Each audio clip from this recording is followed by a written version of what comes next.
अरे ये बारिश भी ना, अभी तो छत से पानी टपकना बंद हुआ था, अब फिर से शुरू हो गया। ये लो, एक एक खा लो और एक एक डिब्बे में ले जाओ। अरे आज भी सिर्फ रोटी? भैया, हम कल दादी से पराठा बनाने के लिए कहेंगे और बाकी बच्चों की तरह टिफिन में भी ले जाएंगे। क्या पराठा? अरे चिंटू, वो पराठा उतना अच्छा नहीं होता। मैंने एक बार खाया था, लेकिन वो एकदम कड़वा लगता है। ये साधारण रोटी ही अच्छी होती है। पता नहीं बारिश कब खत्म होगी। रोज रोज घर में पानी आता रहा तो बच्चे कहीं बीमार ना पड़ जाए। अरे चिंटू बंटू, बातें क्या कर रहे हो? चलो फटाफट अपनी थैली उठाओ और पाठशाला जाओ, नहीं तो बाद में देरी हो जाएगी। हाँ दादी, हम जा रहे हैं। मधुबन जंगल में एक बूढ़ी दादी अपने दो पोतों के साथ रहती थी। बच्चों के माता पिता बाढ़ के पानी में बह गए थे, इसीलिए दादी ही उनका सहारा थी। उम्र ज्यादा होने के कारण दादी ज्यादा काम नहीं कर पाती थी, लेकिन थोड़े बहुत अनाज से वो सबका गुजारा करती थी। ये बात बड़ा बच्चा बंटू समझता था, लेकिन उसने कभी दादी से शिकायत नहीं की। उल्टा वो अपने छोटे भाई को भी बहला फुसलाकर चुप करा देता था। दादी बहुत मेहनती और स्वाभिमानी थी। वो हमेशा पंछियों की मदद करती, पर खुद कभी किसी से मदद नहीं लेती। घर में अनाज तो खत्म होने को आया है। बारिश रुकते ही मुझे अनाज की खोज करनी होगी। अरे लड़कों, इतनी देर क्यों लगा दी? मैंने कितनी बार कहा है कि पाठशाला से सीधा घर आना। दादी, हम कहीं नहीं गए। बारिश हो रही थी, इसीलिए हम रुक रुक कर आ रहे थे। चलिए भैया, कहीं हमें देर ना हो जाए। अरे आते ही कहाँ चले? दादी, वो बबलू है ना, आज उसका जन्मदिन है, इसलिए उसकी माँ ने हमें जल्दी बुलाया है। क्या इतनी जल्दी? अभी तो शाम होने में बहुत देर है। हाँ, अब मैं समझी। बुलबुल मेरे दोनों पोतों को जन्मदिन का सारा काम लगाना चाहती है। चिंटू बंटू, तुम दोनों कहीं नहीं जाओगे। चलो चुपचाप घर में बैठकर पढ़ाई करो। क्या? लेकिन दादी, उसने हमें जन्मदिन पर बुलाया है, हमें जाने दीजिए ना। कोई जरूरत नहीं है किसी के जन्मदिन पर जाने की। मैं उस बुलबुल को अच्छे से जानती हूँ। उसे लगता होगा गरीब के बच्चे हैं, इसीलिए इनसे जो चाहे करवा लूंगी। तुम दोनों अभी छोटे हो, तुम्हें इन बातों का कुछ पता नहीं। चिंटू, दादी कह रही है तो हम जन्मदिन पर नहीं जाएंगे। अब तुम जिद मत करो। ठीक है। दादी के एक बार कहने पर दोनों बच्चे मान गए। रात हो गई। अरे बाप रे, बाहर तो बिजलियाँ कड़क रही है। बच्चों चलो मेरे पास आकर सो जाओ। बच्चे दादी की गोद में गहरी नींद में सो जाते हैं। तभी रात गहरी होने पर बारिश ने अपना रूप बदल दिया। बारिश ने सारे जंगल में तबाही मचा दी। दादी के घर में जहाँ थोड़ा बहुत पानी टपक रहा था, अब वहाँ पानी की धारा लग गई और पानी सीधा घोंसले में जमा होने लगा। अरे नहीं, कहीं ये पानी मेरे बच्चों तक ना चला जाए। अब मैं क्या करूँ? दादी ने बच्चों को एक सुरक्षित जगह पर सुला दिया और उनके पास जितनी भी कंबलें थी वो सारे बच्चों को ओढ़ा दी। पानी तो बढ़ता ही जा रहा है, मुझे ये सारा पानी निकालना होगा। दादी एक पतीले से घोंसले का सारा पानी बाहर फेंकने लगी, लेकिन वो जितना पानी निकालती उतना पानी फिर से भर जाता। उन्होंने ऐसा पूरी रात किया ताकि बच्चों को बारिश के पानी से कोई नुकसान ना हो। दादी ठंड से कांप रही थी, लेकिन वो फिर भी रुकी नहीं, क्योंकि अभी उनके सामने बच्चों की सुरक्षा ज्यादा जरूरी थी। अगली सुबह सूरज की पहली किरण घोंसले पर पड़ी और दोनों बच्चे उठ गए। भैया, सुबह हो गई। दोनों अपनी दादी की तरफ देखते हैं तो दादी ठंड से कांप रही थी। उनका पूरा शरीर बुखार से तप रहा था। दादी, दादी क्या हुआ आपको? आप आप ठीक तो है ना? हाँ, मुझे क्या हुआ है? बंटू दादी के सिर पर हाथ रखकर देखता है। आप तो ठंड से कांप रही हैं। अरे बाप रे, आपको तो बहुत तेज बुखार है दादी।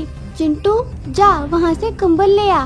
अरे कुछ नहीं हुआ, बस जरा सा सर्दी जुकाम है। गर्म पानी पी लूंगी तो सब ठीक हो जाएगा। नहीं दादी, आपको बहुत तेज बुखार है। मैं जाकर डॉक्टर अंकल को ले आता हूँ। हाँ हाँ भैया, आप जाइए। अरे मैंने कहा ना, कुछ नहीं हुआ। हटो, मुझे तुम्हारे लिए खाना बनाना है। तुम्हें पाठशाला के लिए देरी हो जाएगी। नहीं दादी, आप कोई काम नहीं करेंगी। आज हम पाठशाला नहीं जाएंगे। दिन भर आपका ख्याल रखेंगे। अरे तुम दोनों मेरी बात दादी, आपकी तबीयत तो बिगड़ती ही जा रही है। तभी बाहर से मीठी चिड़िया गुजर रही थी। अरे ये क्या? लगता है कल रात की बारिश की वजह से दादी के घोंसले की ये हालत हुई है। मीठी घोंसले के पास चली गई। अरे दादी माँ, क्या हुआ? आपकी तबीयत तो ठीक है ना? बंटू बेटे, क्या हुआ है दादी को? देखिए ना मीठी मौसी, दादी को बहुत तेज बुखार आया है। क्या? लेकिन कैसे? दादी को अचानक बुखार कैसे आ सकता है? अरे कुछ नहीं बिटिया, कल की बारिश में घोंसले में पानी आ रहा था, वही निकालने के चक्कर में जरा भीग गई और बस अरे अरे दादी माँ, संभल कर। आपकी तबीयत तो बहुत बिगड़ गई है। मैं अभी डॉक्टर चाचा को बुला कर लाती हूँ। बच्चों, दादी का ख्याल रखो। मीठी जल्दी से जाकर डॉक्टर चाचा को बुलाकर ले आती है। डॉक्टर चाचा ने दादी को चेक किया। अरे बाप रे, आपका बुखार तो बहुत तेज है। डॉक्टर चाचा, आप हमारी दादी को कुछ दवाई दे दीजिए, जिससे हमारी दादी जल्दी से ठीक हो जाए। अरे बेटा, मेरे पास अभी वो जड़ी बूटी नहीं है, उसे ढूंढ कर लाना होगा। लेकिन मुझे अभी बहुत से मरीजों को देखने जाना है। ठीक है, उस जड़ी बूटी को ढूंढने मैं जाती हूँ। नहीं मासी, उसे ढूंढने हम जाएंगे। आप बस हमें ये बताइए कि वो दिखती कैसी है। वो नीले रंग की जड़ी बूटी होती है, जिसमें कुछ पीले रंग के फूल भी लगे होते हैं। वो तुम्हें जंगल के बाहर वाले इलाके में मिल जाएगी। ठीक है, हम अभी जाते हैं। दोनों बच्चे अपनी दादी के लिए जड़ी बूटी लाने चले गए। उड़ते उड़ते वो दोनों एक अनजान जगह पर आ गए, लेकिन उन्हें जड़ी बूटी नहीं मिली। तभी तेज बारिश शुरू हो गई। तभी वो दोनों बारिश से बचने के लिए एक पेड़ की डाली पर बैठ जाते हैं। अरे भैया, अब हम क्या करें? हमें तो जड़ी बूटी नहीं मिली, ऊपर से ये बारिश भी आ गई। हाँ, अब पता नहीं दादी ठीक कैसे होंगी। मुझे तो उनकी बहुत चिंता हो रही है। बच्चे बहुत परेशान थे। तभी उस पेड़ के पास खड़ा एक बोना, जिसका नाम बिल्बो था, वो उनकी सारी बातें सुन लेता है। अरे ये बच्चे तो बड़े ही परेशान लग रहे हैं। शायद मुझे इनकी मदद करनी चाहिए, लेकिन उससे पहले मुझे इनके ईमानदारी की परीक्षा लेनी होगी। इतना सोचकर बिल्बो अपने जादू से एक शिकारी का रूप ले लेता है और उनके पास आ जाता है। बच्चे शिकारी चील को देखकर बहुत डर गए। भैया, ये तो शिकारी पंछी है। अब हम क्या करें? तू डर मत चिंटू, मैं हूँ ना। तुम्हें क्या लगता है, क्या तुम मुझसे बच पाओगे? आज बड़े दिनों बाद नरम नरम बच्चे खाऊंगा। नहीं, हमें मत खाओ। हमारी दादी बीमार है, हमें उनके लिए जड़ी बूटी ले जानी है। क्या? तुम्हारी दादी? क्या हुआ तुम्हारी दादी को? हमारी दादी बहुत बीमार है, उन्हें बहुत तेज बुखार भी आया है। डॉक्टर चाचा ने कहा है कि एक जड़ी बूटी ले आओ तो दादी ठीक हो जाएंगी। तो ये बात है। मैं तुम्हें छोड़ देता हूँ, लेकिन सिर्फ एक शर्त पर। हमें आपकी सारी शर्तें मंजूर हैं, लेकिन आप हमें जाने दीजिए। हमारी दादी को हमारी बहुत जरूरत है। ठीक है, तो चलो, मुझे तुम्हारी दादी का पता बताओ। मैं तुम्हारे बदले तुम्हारी दादी को ही खा जाऊंगा। ये सुनकर बच्चों के होश उड़ गए। क्या? नहीं, आप हमारी दादी को कुछ मत करिए। इससे अच्छा तो आप हमें ही खा लीजिए। हाँ, हम किसी भी हालत में दादी का पता नहीं बताएंगे। अच्छा, बड़ा प्यार करते हो अपनी दादी से। अरे दादी तो सिर्फ 4 दिनों की मेहमान है, बुढ़िया 1-2 दिनों में टपक जाएगी। उसके लिए अपने जान की बाजी क्यों लगा रहे हो? हमें हमारी दादी अपनी जिंदगी से भी ज्यादा प्यारी है। हम उनके लिए कुछ भी कर सकते हैं। ठीक है, तुम्हारे लिए एक स्पेशल ऑफर। तुम मुझे अपनी दादी का पता बताओ, उसके बदले मैं तुम्हें ऐशो आराम वाली जिंदगी दूंगा, जिसमें आलीशान घोंसला और भरपेट स्वादिष्ट खाना भी होगा। क्यों, बोलो, क्या तुम्हें मंजूर है? अरे, हमने एक बार कहा ना, हम दादी का पता किसी भी हालत पे नहीं बताएंगे। हाँ, हम दादी के साथ टूटे घोंसले में भी बहुत खुश हैं। दादी हमें इतना प्यार करती है कि हमें किसी चीज की जरूरत ही नहीं पड़ती। अच्छा, एक बार और सोच लो। भैया सुनिए, हमें इस शिकारी को चकमा देकर यहाँ से भागना होगा। हाँ, मुझे भी ऐसा ही लगता है। अंकल, हम आपको दादी का पता बताते हैं। वो देखिए, यहाँ से सीधा जाइए और वहाँ से वो देखिए, उस बड़े पेड़ के पीछे। अच्छा, उस पेड़ के? क्या? कौन से? उस बड़े वाले? हाँ हाँ, वही। शिकारी को बातों में उलझाकर दोनों वहाँ से भाग गए। बिल्बो सब कुछ जानता था, लेकिन उसने भी बेवकूफ बनने का नाटक किया।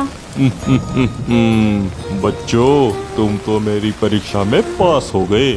आज तक मैंने इतने ईमानदार और स्वाभिमानी बच्चे नहीं देखे। दोनों ऐशो आराम की जिंदगी ठुकराकर अपनी दादी के पास चले गए। घर पर उनके दादी की हालत बिगड़ती ही जा रही थी। बच्चों, क्या हुआ? तुम्हें जड़ी बूटी मिली या नहीं? नहीं मीठी मौसी, हमने बहुत ढूंढा पर हमें जड़ी बूटी कहीं नहीं मिली। अरे नहीं, अब हम क्या करेंगे? दादी का बुखार तो बढ़ता ही जा रहा है। सभी बहुत चिंता में थे। अब उनको उनके सामने कोई भी रास्ता नजर नहीं आ रहा था। तभी बिल्बो शिकारी के रूप में वहाँ पर आ गया। दोनों बच्चे उसे देखकर बहुत डर गए और उन्हें उस पर गुस्सा भी आ रहा था। अरे, आप यहाँ भी आ गए? इसका मतलब आप हमारा पीछा कर रहे थे। हमने एक बार कहा ना, अब जाइए यहाँ से। हम अपनी दादी को कुछ नहीं होने देंगे। तभी बिल्बो चील के रूप से बाहर आ गया। उसे देखकर सभी हैरान रह गए। आप कौन हैं? बच्चों, मैं एक जादुई बोना हूँ। मैंने चुपके से तुम्हारी बात सुन ली थी, इसीलिए मुझे तुम्हारी परीक्षा लेनी थी। मैंने तुम्हें ऐशो आराम की जिंदगी का लालच दिया, लेकिन फिर भी तुम परीक्षा में अव्वल आए। तुमने ऐशो आराम की जिंदगी को ठुकरा दिया और अपनी दादी के साथ ही रहना चाहा। ये सुनकर दादी को बहुत खुशी हुई। बच्चों, मुझे तुम पर बहुत फक्र है। बोलो, तुम्हें क्या चाहिए? तुम जो चाहे मांग सकते हो, तुम उसके हकदार हो। अगर आप हमें कुछ देना ही चाहते हैं तो हमारी दादी को ठीक कर दीजिए। हाँ, और आइंदा से वो कभी बीमार ना पड़े। बच्चों, तुमने मेरा दिल फिर से जीत लिया। मैं दादी को ठीक तो करूँगा ही, साथ में ही तुम्हें एक सुंदर सा हॉबिट का घर भी दूंगा। बिल्बो की बातें सुनकर सभी बहुत खुश हो गए। बिल्बो अपने कहे अनुसार अपने जादू से दादी को ठीक कर देता है और उनके टूटे घोंसले को एक नए हॉबिट के घर में बदल देता है, जिसमें इतना अनाज था जो कभी खत्म नहीं होगा। बच्चों, तुमने अपनी दादी का कर्ज चुका दिया। ऊपर वाला तुम्हारे जैसे बच्चे सबको दे।